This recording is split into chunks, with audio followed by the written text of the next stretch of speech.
Assalamualaikum warahmatullahi wabarakatuh. Selamat pagi dan salam sejahtera bagi kita semua. Hari ini kita kuliah ya, jadi pertemuan pertama dalam perkuliahan manajemen operasi. Mungkin di antara Anda sekalian eh, sudah ada pernah mempelajari atau belum mengenai mata kuliah manajemen operasi ini. Perkuliahan ini ya sebenarnya adalah mata kuliah jurusannya. Jadi Anda memilih manajemen itu mata kuliah wajib sebagai jurusan Anda semua. Jadi manajemen operasi ini penting ya untuk Anda ikuti. Terutama karena Anda mengambil jurusan manajemen. Baik ya, jadi saya sebelumnya karena kita kuliah perdana dan baru bertemu, mungkin ada yang pernah saya ajar, mungkin kalau yang mengulang, tapi kalau yang baru, kemungkinan kita baru ketemu, karena saya selalu mengajar di semester-semester ya paling rendah semester 4, dan itu yang selalu saya ajarkan mata kuliah sesuai dengan jurusan atau program Anda pilih. Ya sebelumnya saya perkenalkan diri, saya Rusman, dan pendidikannya adalah doktor, dan ya saya sudah lama sebenarnya doktor. Jadi ya alhamdulillah saya doktor pertama di sini, di kampus ini. Dosen juga sudah cukup lama mengajar di sini, sudah lebih 20 tahun, dan juga membawakan mata kuliah manajemen operasi dan beberapa mata kuliah yang lain. Perkuliahan kita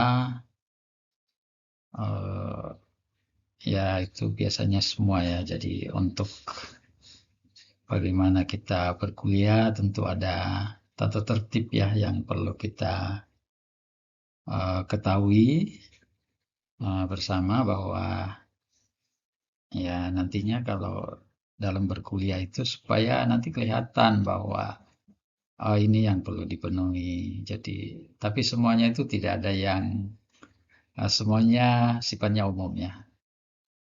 Dan saya kira perkuliahan juga yang lain, mata kuliah lain juga begitu.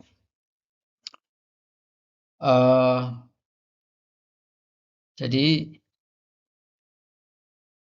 ya kalau ada yang mau berhubungan dengan misalnya komunikasi mengenai pelajaran atau jadwal kuliah, tentu ya mungkin Anda memerlukan nomor kontak dan saya akan memberikan nantinya.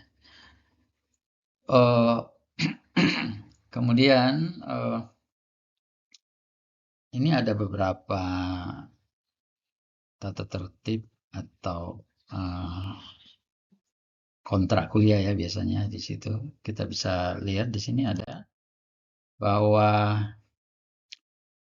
untuk mengikuti perkuliahan itu ada beberapa ketentuan ya. Jadi yang pertama di sini absensi ya. Jadi absensi itu Anda harus hadir ya. Jadi syaratnya kalau secara umum di sini ya, di kelas kita perkuliahan itu umumnya 16 kali pertemuan.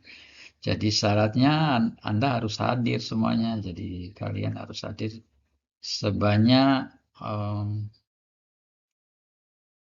80% ya untuk kehadiran ya, dan jadi harus terpenuhi yaitu secara umum. Ya secara normanya seperti itu. Lalu kehadiran itu bukan hanya kehadiran saja, tetapi bagaimana berinteraksi di dalam kelas dengan sesama mahasiswa dan juga tentu dengan dosen. Dan itu bukan hanya untuk mata kuliah manajemen operasi, tapi mata kuliah lain pun harus demikian. Eh, Selanjutnya itu nilainya 15%. Jadi kalau misalnya Anda terpenuhi 15%, berarti kehadirannya 16 ya. Kalau hadir 16 kali dan full semuanya, kemudian di situ ada etika apa segala macam di dalam kelas, itu nilainya bobotnya 15%. Kemudian ada tugas ya. Jadi biasanya ada tugas-tugas yang apakah PR ya, buat paper, makalah ya. Jadi itu juga. Kemudian ada diskusi. Nah, nanti di sini itu bobotnya 20% ya. Jadi dia di atas daripada kehadiran. Kemudian selanjutnya ujian ya, ujian tengah semester atau mid semester. Itu juga penilaiannya ya punya bobot 25%. Jadi semua sudah 60%. Yang selanjutnya kita masuk ke yang terakhir ini, yaitu ujian final semester ya. Jadi ujian final semester ini bobotnya saya memberikan ya, tapi ini ya. Jadi kenapa paling tinggi? Ya, Anda harus melalui semua dari perkuliahan selama 1 semester. Ya tentu karena dia terakhir biasanya di final itu kan menentukan. Jadi ya tentu ini harus bisa bertahan sampai ujian final, dan bukan hanya ikut ujian tetapi ya harus yang baik lah atau yang terbaik dari kalian semua. Ya itulah ya, jadi jumlahnya semua 100% ya, bobotnya 100%. Kalau Anda memenuhi semua itu ya itu sudah dipastikan Anda dapat A ya. Jadi nilainya excellent, pasti dapat A. Jadi ya cukup sederhana ya untuk mendapatkan nilai yang baik. Tidak ada yang susah ya, karena ini semuanya bisa melakukannya. Yang penting Anda lihat ini dan mengikuti aja ya. Jadi itu tidak ada yang sulit. Begitu. Kemudian kalau ada yang mau dipertanyakan ya silakan, karena ya itu kita juga perlu sebagai dosen melihat apa-apa yang ya tentu kita harus berinteraksi ya. Jadi interaksi apa yang perlu Anda sampaikan ya. Jadi kalau ada hal yang kurang dipahami, silakan aja disampaikan supaya kita saling mengerti di perkuliahan ini. Begitu. Oke, kemudian saya akan menyampaikan karena ini kuliah perdana, tentu saya memberikan perkuliahan ini biasanya kalau permulaan itu ya, jadi ini kan sejarah. Jadi mata kuliah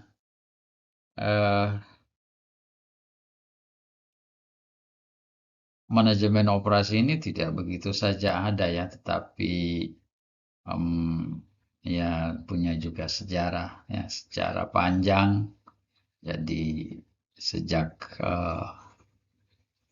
zaman dahulu kala ya. Jadi orang sudah memang melakukan kegiatannya atau ada operasi ya atau pekerjaan, tetapi demi karena perkembangan zaman, perkembangan pendidikan, pengetahuan, peradaban manusia, jadi itu semua mengalami pergeseran. Sama halnya juga dengan kita sekarang. Dulu kalau model pembelajaran itu hanya secara konvensional, tatap muka, tidak menggunakan teknologi. Kalau sekarang ya kita menggunakan teknologi seperti ini. Kemudian, jadi kita lihat sejarah perkembangan manajemen operasi ini. Kalau dulu manajemen ya hanya manajemen saja, tetapi sekarang ilmu manajemen itu sangat luas ya. Jadi hampir semua kegiatan manusia, baik perusahaan, organisasi, institusi, dan bahkan perorangan itu memerlukan ilmu manajemen.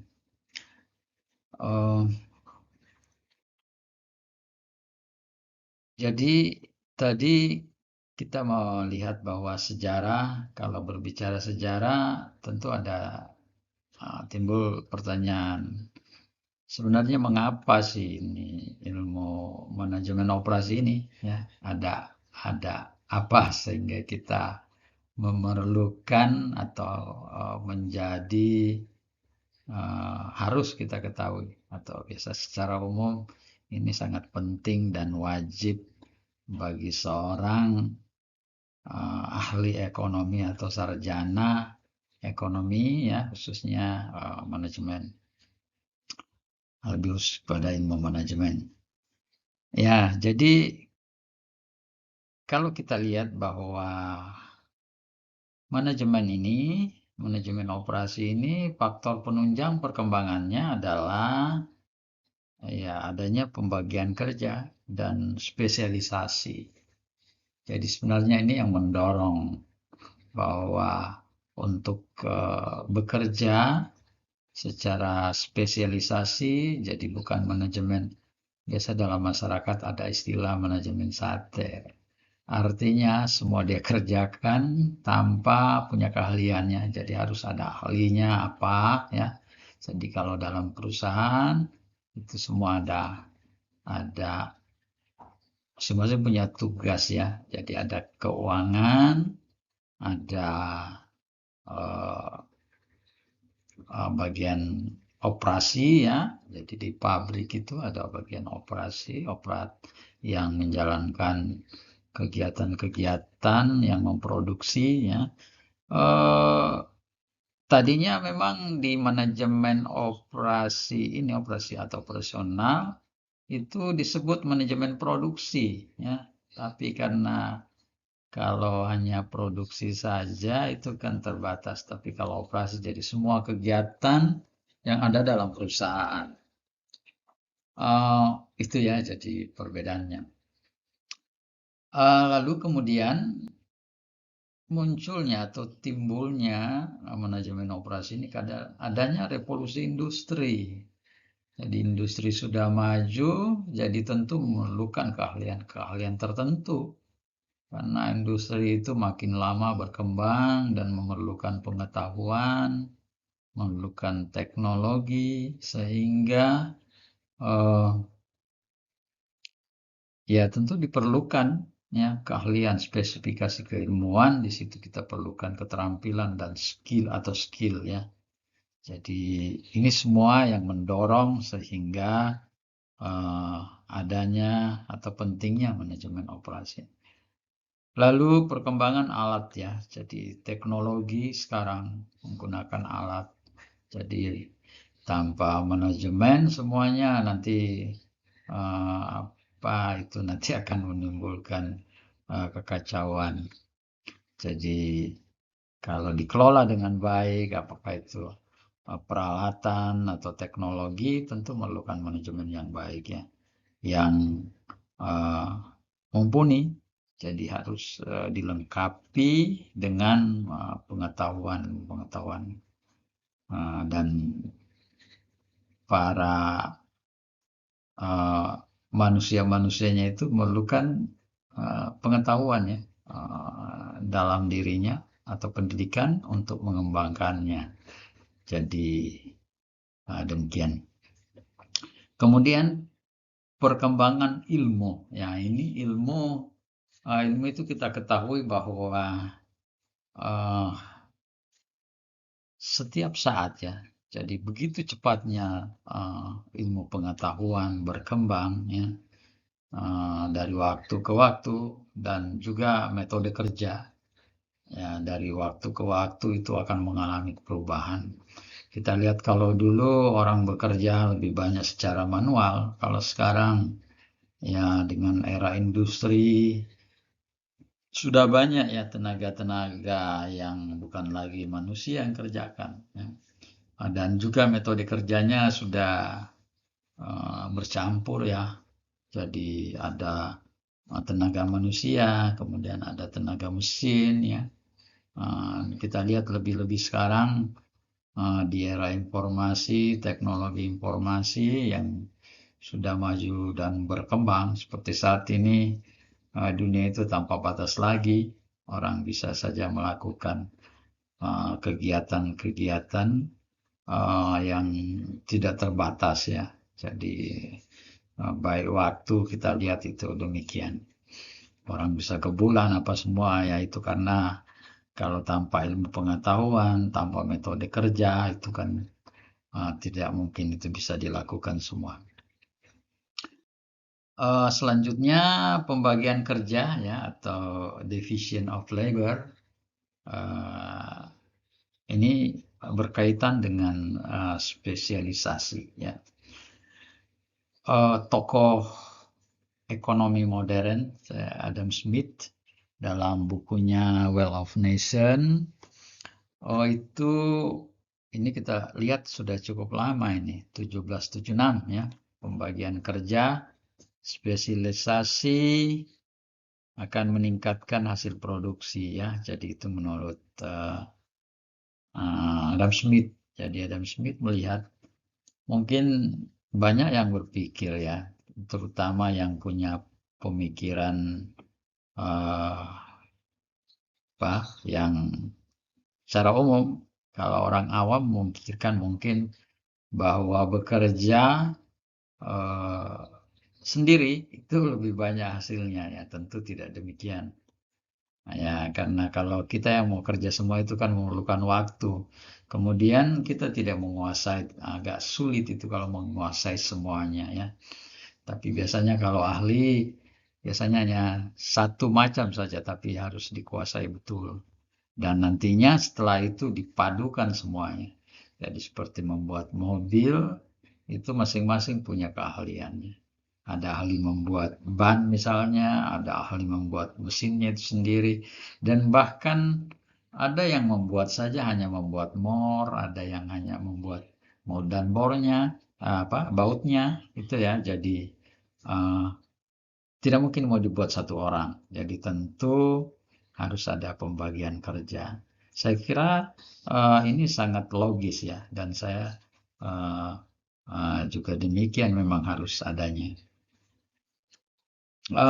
Yang selanjutnya Charles Babbage ya, itu dalam bukunya On the Economy of the Machinery and Manufacture ya, jadi ini sudah lama semua, hampir 200 tahun lebih lah ya, sudah hampir 200 tahun ya. Itu mengatakan bahwa pentingnya pemakaian secara ekonomis ya. Jadi ekonomis itu bagaimana mengolah sesuatu secara efektif dan ya harus efisien. Jadi ekonomis Jadi kita melihat sesuatu itu harus betul-betul secara ekonomis dan tentu efisien ya. Jadi uh, itu yang biasa dilakukan.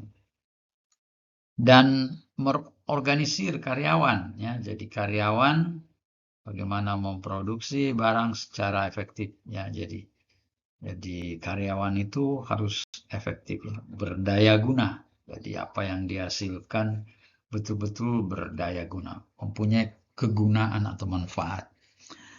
Uh, dan efisien ya. Jadi juga efisien, harus efisien. Lalu kita lihat ini ada perkembangan alat atau teknologi ya. Jadi mesin-mesin itu mempunyai sejarah panjang juga ya. Kita lihat jadi seperti Hargreaves ya. Jadi dia menciptakan alat pemintal yang disebut spinning ya, spinning chain ya. Jadi itu 16 ya, ini hampir 300 tahun yang lalu membuat mesin pemintal ya. Jadi kita lihat inilah cikal bakal semua kita bisa menggunakan pakaian, menggunakan ya bukan hanya pakaian saja ya, tetapi yang lain-lain juga itu bisa pentingnya alat pemintal ini. Kemudian pada tahun 1669 Arquette ya menciptakan alat pemintal yang digerakkan oleh tenaga air. Ini masih tenaga air ini ya. Tapi kalau sekarang sudah tidak ada pemintal tenaga air. Tapi biasanya pembangkit listrik, nanti listriknya yang menghasilkan airnya, menghasilkan tenaga listrik, karena listriknya menghasilkan mesin, bisa memutar mesin apa, itulah baru bisa menciptakan mesin pemintal. Jadi ada beberapa perubahan. Dari perubahan itu uh, uh, proses ya. Jadi dari satu proses ke proses yang lain sehingga muncul yang seperti sekarang ini kita nikmati ya. Jadi bukan hanya itu saja, tapi ini sebagai pendahulu atau pelopor teknologi itu uh, seperti ini ya. Jadi Anda ketahui, perlu kita semua ketahui. Kemudian tahun 1764 ya, James Watt yang menciptakan mesin. Ya ini, saya tidak bisa bayangkan kalau tidak ada mesin. Bagaimana manusia itu bisa melakukan atau memenuhi kebutuhannya. Uh, uh, jadi bukan hanya mesin itu untuk transportasi. Kalau mesin uap ini memang hanya digunakan untuk transportasi sebelumnya. Tapi ternyata bukan hanya transportasi, tetapi kalau kita lihat banyak digunakan misalnya dalam kehidupan sehari-hari secara umum, transportasi baik darat, laut, udara, semuanya menggunakan mesin. Ya, dan juga untuk bekerja, seperti bekerja di pertanian, bekerja di laut sebagai nelayan, tentu membutuhkan mesin.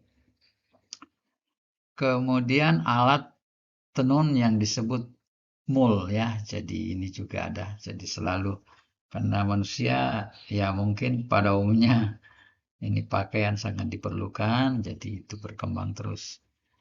Lalu Cartwright ya, jadi dia menciptakan alat tenun mesinnya yang pertama, ini sudah mesin, bukan lagi menggunakan air seperti tadi. Kemudian tahun 1798 sampai 1800 Whitney mengembangkan parts komponen yang dapat dipertukarkan ya. Jadi komponen-komponen seperti sekarang kalau kita punya kendaraan ya. Jadi biasanya ya termasuk komponen-komponennya bisa digunakan ya.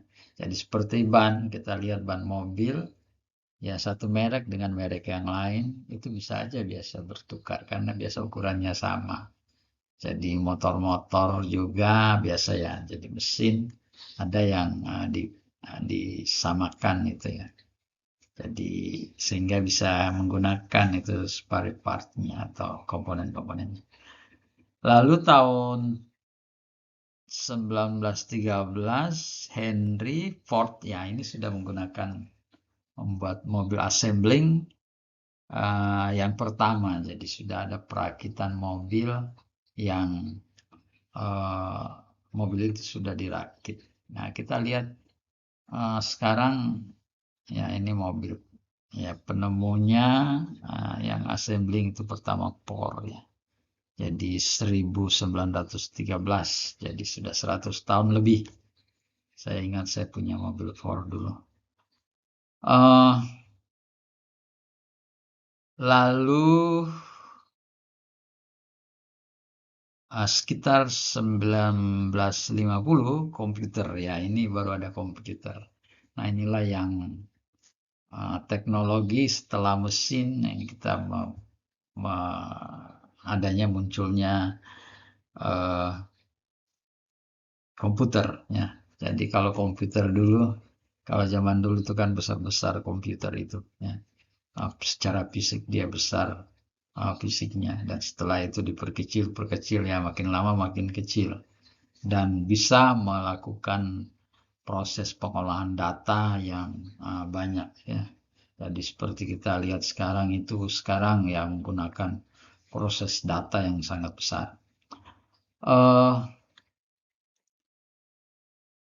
Jadi komputer ini kita lihat semuanya sudah bisa dilakukan semua ya. Jadi terutama di dalam perusahaan bisa ada mengatur manajemen persediaan, scheduling ya, kemudian pengendalian mutu ya atau kualitas itu semua dilakukan dengan komputer.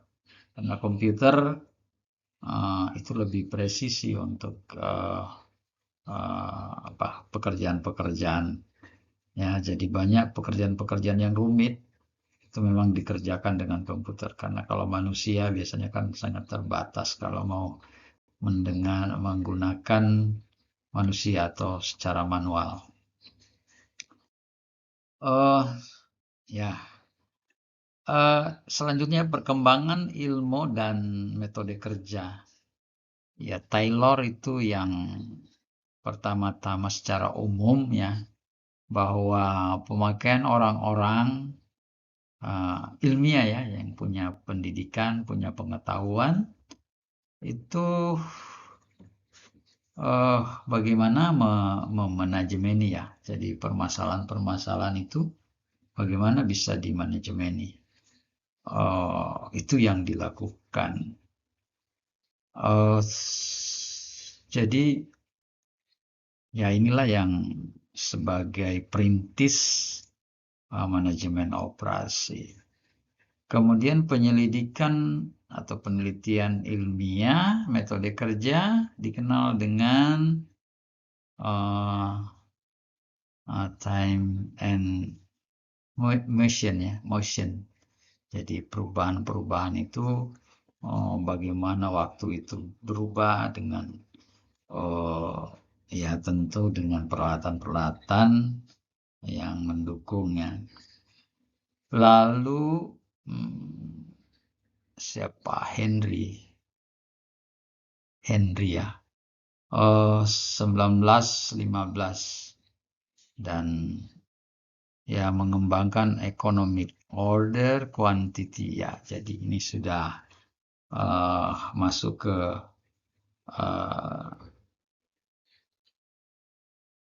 metode kerja ya. Jadi metode kerja itu ini karena harus dipadukan antara ilmu dan metode ya. Jadi di samping ada dukungan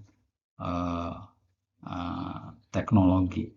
Kemudian ada Stewart, kemudian model kuantitatif ya.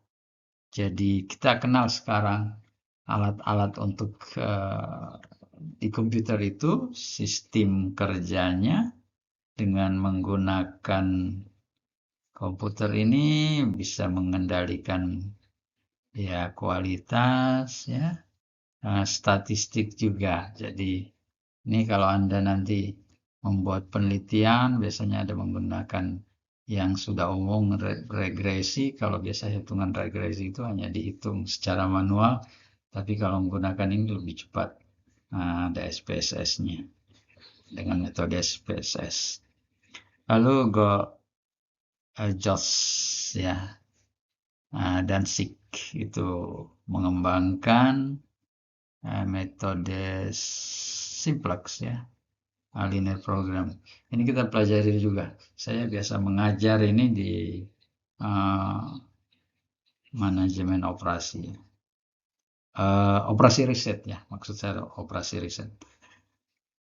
Lalu ada electronic data processing atau EDP ya, dengan komputer. Jadi elektronik ya, dengan sistem pengolahan data yang digunakan sistem elektronik.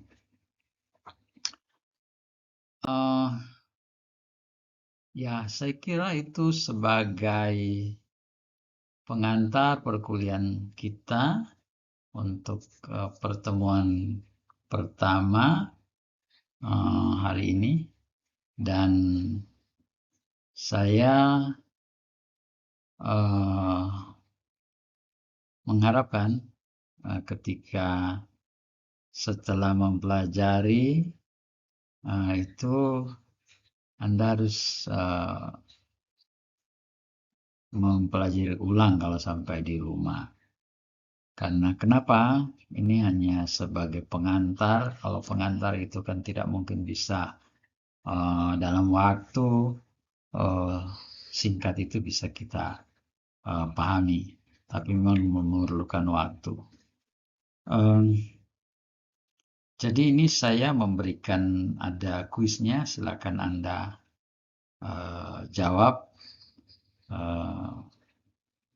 apakah hari ini atau setelah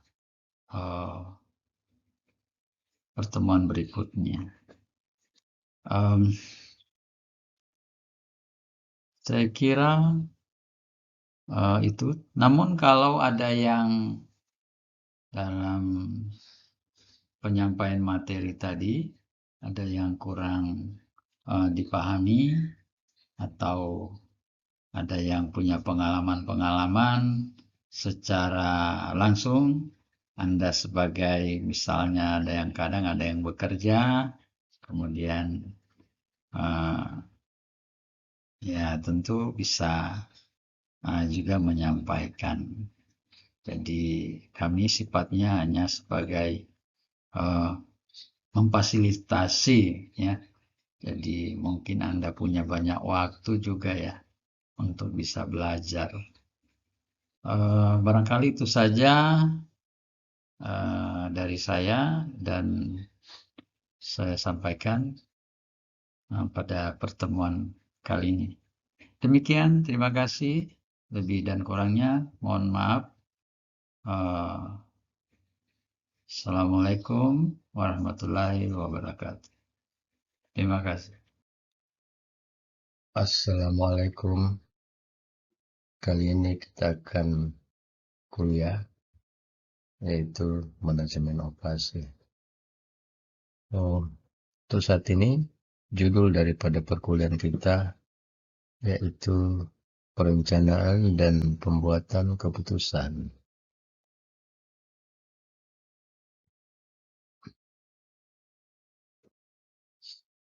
Selanjutnya, perencanaan dan pembuatan keputusan itu merupakan proses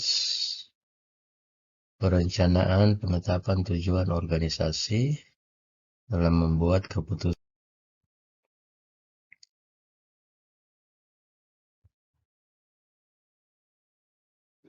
Dalam perencanaan, manajer biasanya memutuskan apa yang harus dilakukan, kapan melakukannya, bagaimana melakukannya, serta apa yang melakukannya. Selanjutnya ada 4 tahap dalam perencanaan. Yang pertama, kita lihat yaitu menetapkan tujuan, harus punya tujuan. Kemudian merumuskan, lalu mengidentifikasi, kemudian mengembangkan rencana.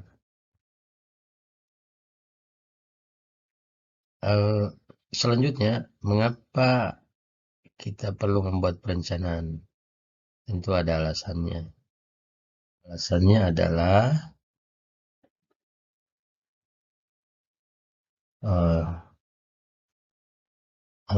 adalah membantu manajer atau manajemen untuk menyesuaikan diri dengan perubahan-perubahan lingkungan. Kemudian membantu dalam mengkristalisasi penyesuaian masalah-masalah dan seterusnya. Kemudian manfaat. Kita lihat manfaatnya. Ini ada beberapa manfaat perencanaan itu memberikan cara pemberian perintah ya untuk operasinya seperti apa beroperasinya. Kemudian memudahkan melakukan koordinasi. Kemudian membuat tujuan lebih khusus. Kelemahan perencanaan. Kelemahannya pekerjaan yang tercakup dalam perencanaan mungkin berlebihan pada kontribusi nyata. Kemudian perencanaan cenderung menunda kegiatan. Rencana mungkin terlalu membatasi manajemen untuk berinisiatif atau berinovasi. Ya, kadang juga hasil yang baik didapat oleh penyelesaian situasi individu dan masalah pada masalah tersebut. Klasifikasi perencanaan.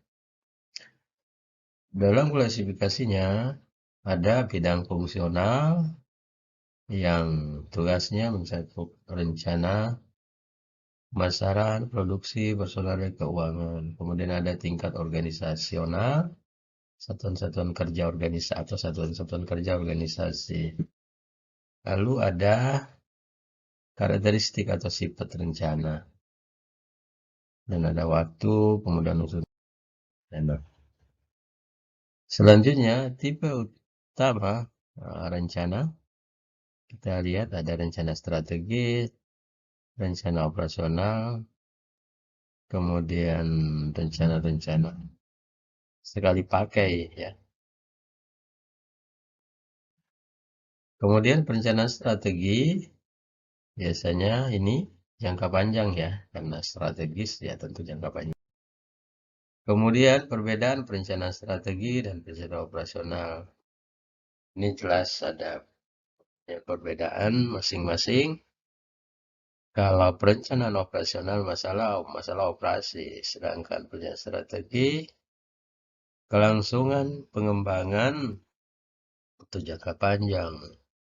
Kemudian sasarannya laba sekarang ya, jangka pendek, kemudian laba di waktu yang akan datang. Kemudian batasannya lingkungan sumber daya yang ada. Sedangkan perencanaan strategi, lingkungan sumber daya yang akan datang. Selanjutnya proses penyusunan ya, perencanaan strategi, penentuan misi dan tujuan, kemudian pengembangan profil perusahaan, lalu analisa lingkungan eksternal, analisa internal, termasuk kekuatan dan kelemahan organisasi, dan seterusnya. Kemudian, hambatan-hambatan perencanaan efektif. Nah, ya, jadi di sini ada karena mungkin ada penolakan internal para perencana, penetapan tujuan dan pembuatan rencana untuk mencapai itu ada hambatan ya. Itu. Kemudian alasan yang kurang pengetahuan organisasi ya. Kadang organisasi kurang pengetahuan ya. Kemudian keengganan para anggota untuk menerima perencanaan karena perubahan-perubahan yang terjadi. Nah, ini yang namanya perubahan kadang banyak yang tidak mau menerima. Cara mengatasi hambatan, ya ciptakan sistem organisasi, memudahkan penetapan tujuan, kemudian puncak, manajer puncak ini maupun manajer tingkat bawah, para karyawan, ini semuanya harus biasanya menjadi hambatan, tapi kita perlu melibatkan semuanya. Kriteria penilaian efektif rencana itu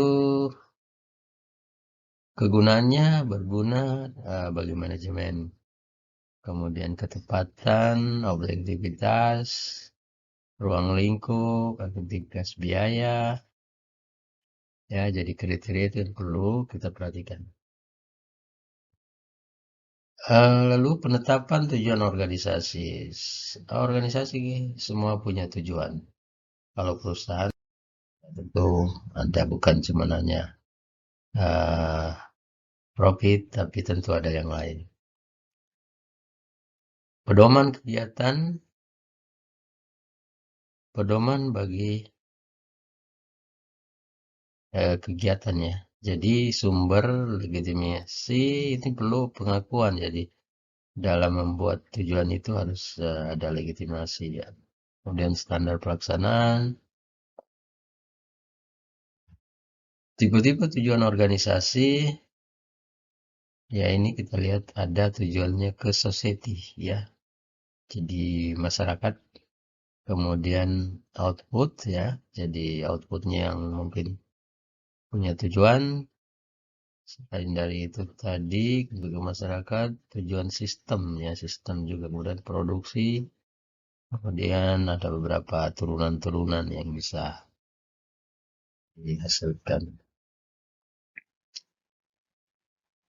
Lalu bidang pokok dalam menetapkan tujuan ada posisi pasar, ada produktivitas, kemudian sumber daya fisik dan keuangan. Ini harus kita melihat semua sebelum menetapkan tujuan. Perumusan tujuan efektif. Tujuan efektif mempertimbangkan proses yang hendak melibatkan individu terhadap pencapaian tujuan. Kemudian manajer puncak bertanggung jawab ya, jadi atas tujuan-tujuan itu sampai ke bawah. Perumusan tujuan yang efektif mempertimbangkan tujuan harus jelas ya, jadi harus jelas itu tujuannya. Kemudian tujuannya hendak dinyatakan secara sederhana, namun yang terpenting adalah mudah dipahami bagi pelaksana ya. Kemudian ada MBO ya, proses partisipatif melibatkan manajer dan para anggota pada setiap tingkatan organisasi. MBO, kemudian MBO yang efektif itu komitmen ya, jadi perlu komitmen setiap program yang akan dilaksanakan. Ya, dan seterusnya. Masalah pokok harus dikendalikan agar program bersukses. Kita lihat ada gaya, jadi gaya style seperti apa yang cocok dalam pencapaian MBO itu ya. Pembuatan keputusan. Kita lihat keputusan itu harus terprogram, kemudian keputusan tidak terprogram, ya mungkin insidentil, ini kadang juga ada ya, jadi keputusan seperti itu. Keputusan diambil bersifat, ya harusnya bersifat unik. Kenapa harus unik? Karena ini supaya perusahaan yang lain tidak mengetahui itu ya, jadi kita sengaja buat unik, kemudian kadang yang tidak pasti, ya itu harus bagaimana menghadapi ketidakpastian. Kemudian jangka panjang.